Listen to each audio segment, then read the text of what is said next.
Salut! Je vous ai dit que je vous reviendrai avec la recette des herbes salées. J'ai trouvé une recette fort sympathique de ma formation Une saison en forêt avec Gourmet Sauvage. Donc, Ariane nous a partagé une recette d'herbes salées qu'elle fait avec autant des comestibles sauvages que cultivés. Fait que je me suis inspirée de ça un peu, mais surtout pour la grosse partie.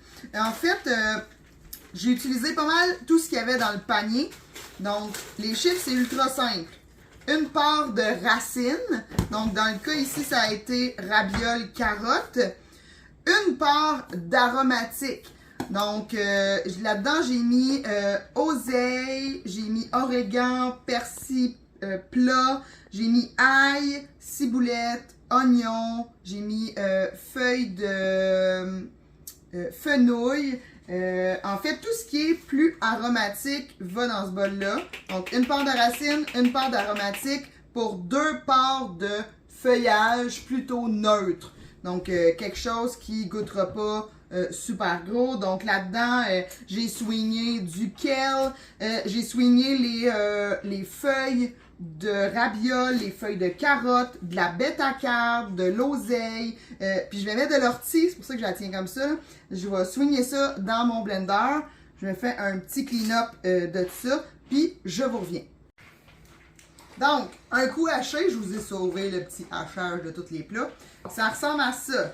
On pèse tout notre stock haché et on calcule 25% de ça en sel qu'on vient ajouter et on brasse. Donc, je pense que c'est une belle recette qui peut vider des frigos ou des jardins. Puis, ça va se conserver au frigo assez longtemps.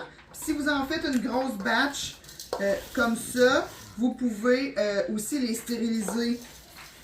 Il y en a qui le font à l'eau bouillante. Moi, je vais le faire au presto parce que moi, je suis un petit peu peureuse de ces affaires-là, de canage, de botulisme et compagnie. Fait que voilà, donc une part de racines, une part de stock aromatique, puis 2 parts de verdure assez neutre. Fait que c'est vraiment le temps là de vous amuser avec ça, je crois. Puis d'essayer plein de saveurs parce qu'il n'y en a pas un qui va goûter la même chose. Merci! Ciao!